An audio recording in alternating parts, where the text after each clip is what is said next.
شخوا اف هاتنه ما جبو باشور هبو ام وك روج آوارا هاندنا الور چاوا کاردکه بدن ناس کرن يعني جبروا له اف اوفيسي مي الهريمه بكاري تفيتكن باري كارياما لسر تشتي قول دبري تشيد بين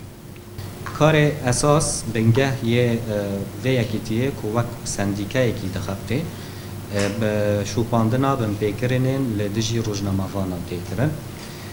شخوا وقت هر سال راپور وی تی درخستن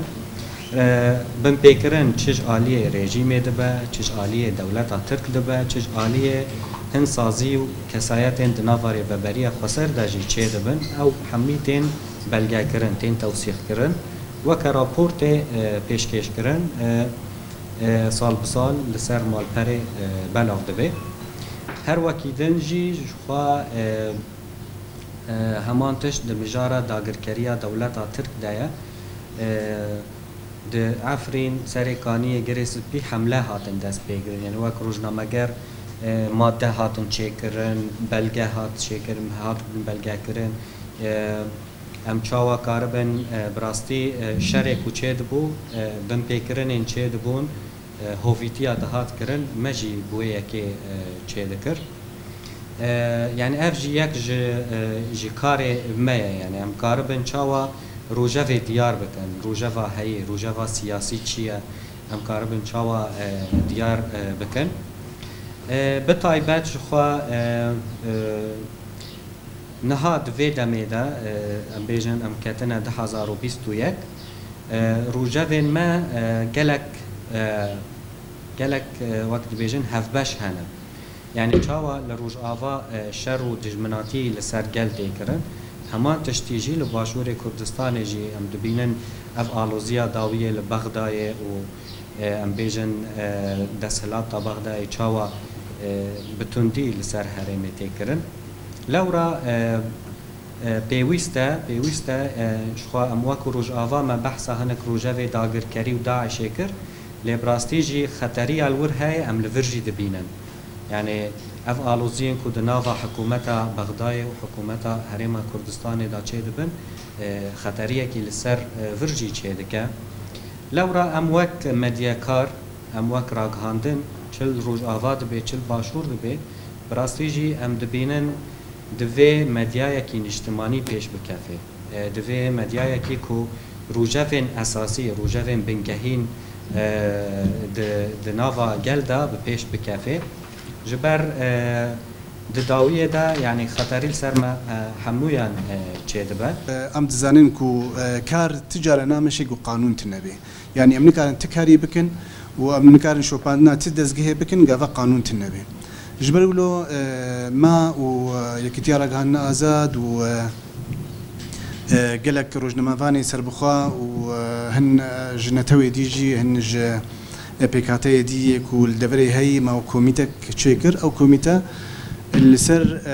رشنویسه که جبوی قانونی کار کردی یعنی دمی سال و نیوه ده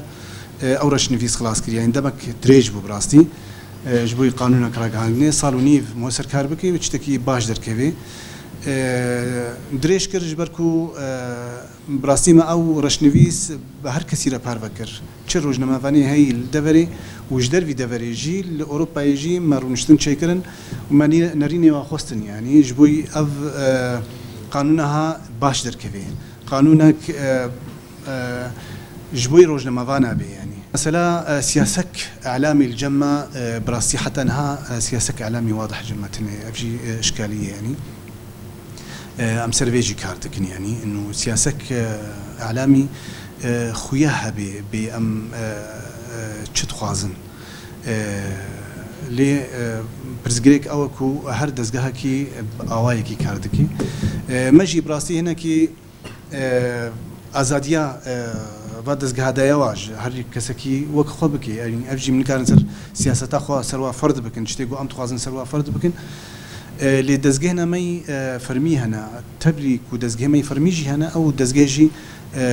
سياستا وشانا وجانا قلق قلسيتي ده يعني هم بري ويفجا لدفري كو داغر كري راك هانتن تنيج بني او جهاتك و تخوازن هر تشتي خراب چه بکن الدوري ما هر تشتي خراب الدوري داگر كريد بشيرن وك نمونا العفرينه تدزجهن كان درباس ببن ابجي برزقري قال لك مزنا يعني شنو جاي جوجور جدا بريا كسنا بدزي كاردكن خوينا خوراشنا سدستي خو كاردكن يعني اوجي تشتكي قال لك زوره يعني تكاربي هر تشتي رصد بك ظروف ترسيده يعني حوالي خوي خور جواني ما مش مسته بحث كل قش جوان هون يعني وسكا وهبوج او هستي وانا يعني بريا كراني تلفزيونا به راديو به او جي كاربن هستي خود دين جيهاني استنجل بر كشكا قال لك جبر جوا كما وكم زانن يعني او مجارا جن راج كاميرا كي ودر كذا جابين وبيج مقابلات شيء افتشتانا قال لك جرين بون زحمت بون يعني نكي هش تبون وي اصلاق والله ازاديا جني بر فراد چند پرسێک هەبوو یەکێکی مامۆستا ئاماژەی پێدا ئەوەی کە باسی میدیای نیشتیمانی بکرا چۆن ئەکرێت میدیایەکی نیشتیمانی ساز بکرێت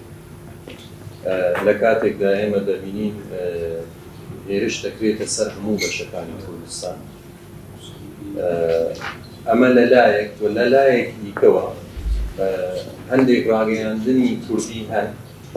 کە ئەجندای دوژمنی کورد جێبەجێ دەکەن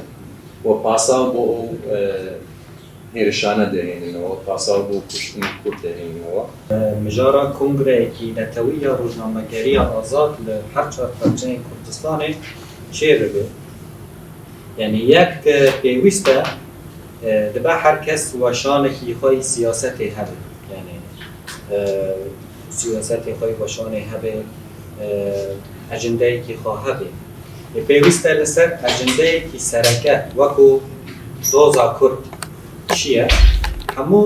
مەدیایەن لە هەر چوار پەرچەی کوردستانێ ڕوژەڤێکی دیار بکێ ڕوژەڤێکی نیشتیمانی دیار بکێ وەشانێکی نیشتیمانی دیار بکێ ئەوڕۆ بە گوتنێکی دەن ئەv مەدیا کوردی نیشان بکە کو دژمن کیە